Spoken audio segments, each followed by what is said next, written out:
What's up, guys? Alright, let's go ahead and finish Achromatic Chronicles Blue. This part 2 will be the last part of this. I am going to finish this out. Real quick before I get going, if you would, subscribe to my channel and go ahead and give this video a thumbs up. I would certainly appreciate that. Alright, let's go ahead and get going here. So, picking up where we left off, Blue stuck to John's hand. He's flailing about, trying to get it off of there. And he manages to get Blue off of him, but he flies off and hits the family car. And wouldn't you know it, damn thing was supposed to be blue, because now he's got a blue car. Before John can even process what just happened, George comes out, or John's dad, and he sees the car. It's like, oh, what the fuck do I do now? George is also kind of freaked out and grabs his phone. And before anything can happen, we don't even know who George is calling, what's going on. John runs off and he goes out into the woods. He's now in a panic. He's sobbing. He's lashing out at Blue. And he's, telling Blue, hey, you fucking ruined my life, man. This sucks. I don't even know what to do with myself. Blue calms John, and they assess all the recent events, and Blue decides that, okay, it's maybe best if we get away for a minute. And they decide to have John come over to Color World. He tells John to hold tight, and they fly up into the air, and John blacks out. He wakes up, and everything's in color. This gave me a lot of vibes for like the Wizard of Oz, right? Dorothy opens the door and now everything's in color where it was in black and white. He is overcome with joy. He then realizes Blue is no longer with them though. So the search is on. He finds smoke in the air and follows it to a small group of pirates, just chit-chatting around a campfire. One of the pirates is able to sneak up behind him and at sword point he asks John, who are you? Obvious question.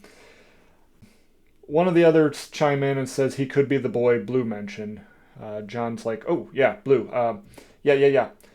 He confirms that he does know Blue and that the threat of danger disappears when John asks, where is Blue? They're like, okay, you're cool. We're good. They tell him that Blue is with their captain and to rest easy, as they all, including John, try to figure out why Blue thinks John's so damn special. So the day's starting to come to a close, and Blue reappears, much to the delight of John. The two are talking, and Blue reveals that John is not the first person from Earth to visit Color World. John obviously wants to meet these other people. But before their conversation can continue, the two are interrupted by one of the pirates. And through that conversation, we find that someone's in need of rescue, that someone being the Queen of Color World. And unfortunately, the captain feels that it is too dangerous to attempt a rescue mission at this time, and that they'll head out in the morning to figure out what the next step is. So now being able to talk again, Blue and John are discussing the Queen and how she went missing, where she's probably at. It's an island where, for whatever reason, when colors go there, they disappear. And there is said to be like a haunting there. And the Queen initially went there because she wanted to find out how she can rid it from their world.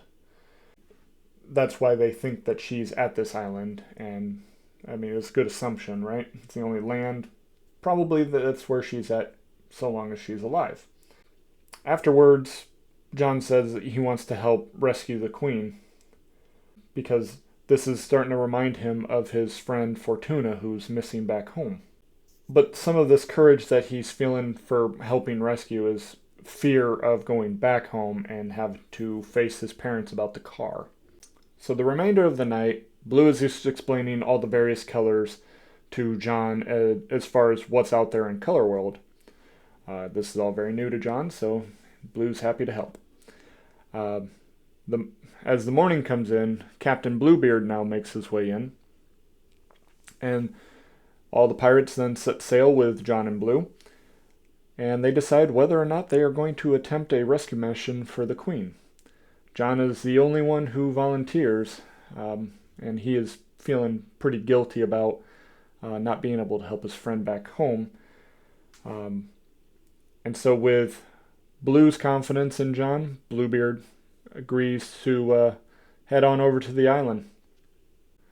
So John asks Bluebeard how and why the island's haunted.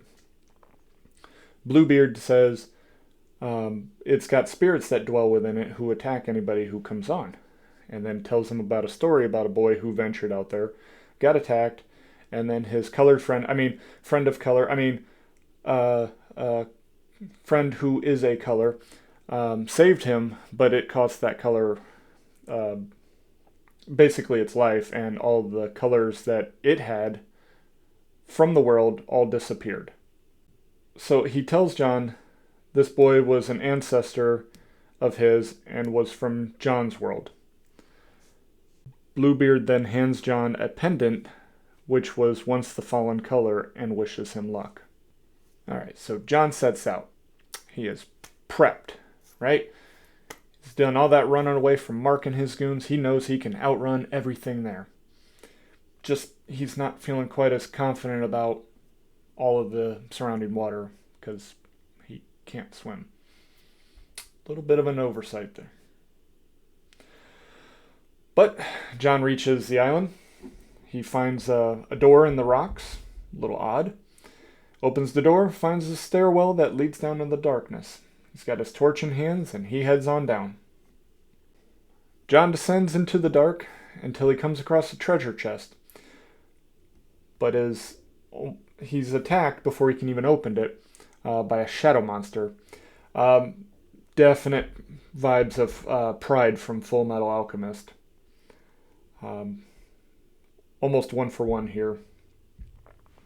John runs back up the stairs but trips. The pendant that he was handed slips off and chimes. The chime stuns the monster for the moment. But John caught that. He's like, oh, okay. He realizes this after a second time and creates more noise with the pendant until the monster disappears.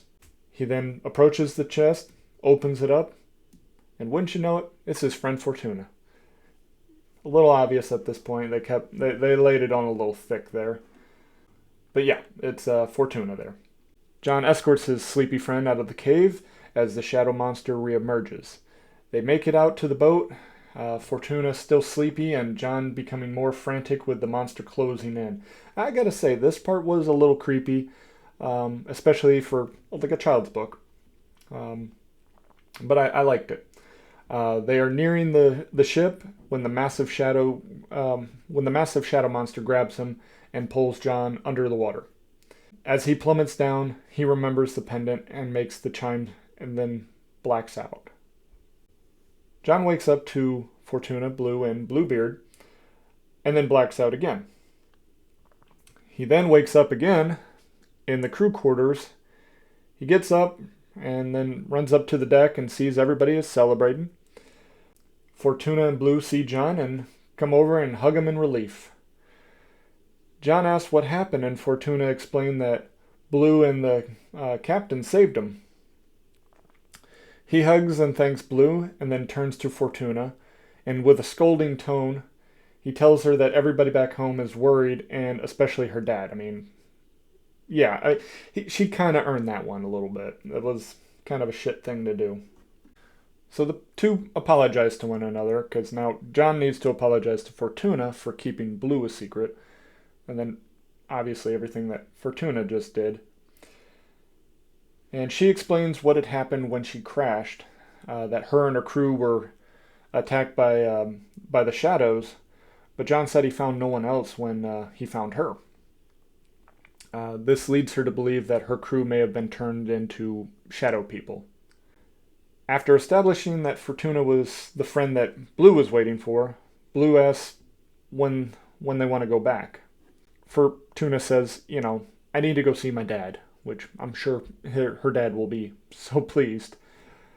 But her saying that jogs John's memory about what's back home for him, and the blue car ordeal here.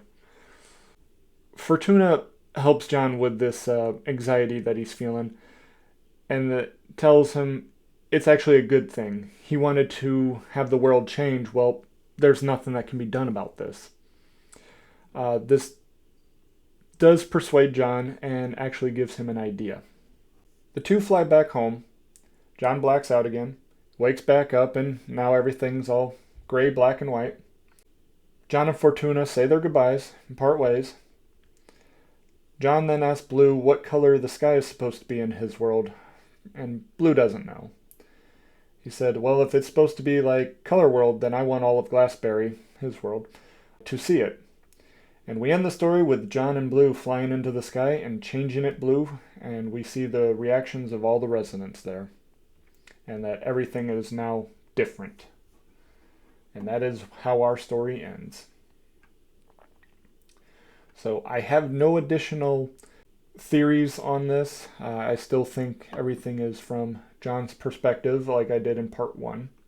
So some highlights and tisms here. I like Bluebeard and his little merry group of pirates there. More on them later. This does kind of give me some never-ending story vibes. We have the queen of the world.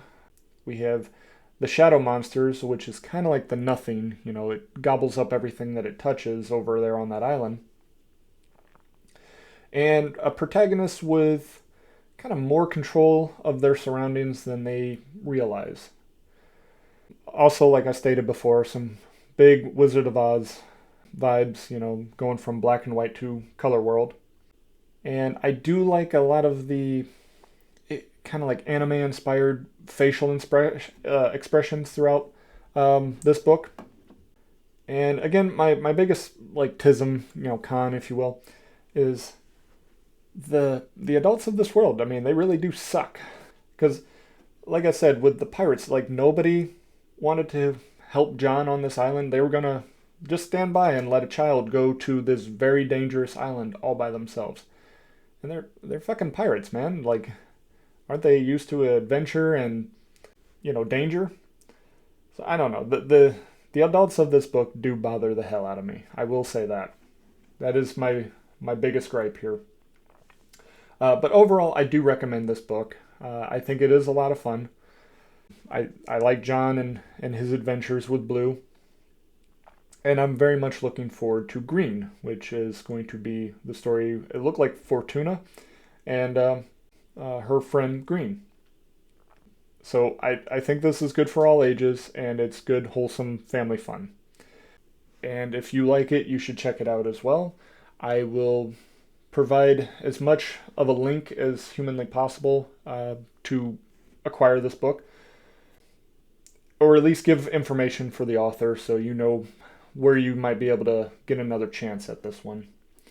But that's all I have for today, guys. So until next time, take care and God bless.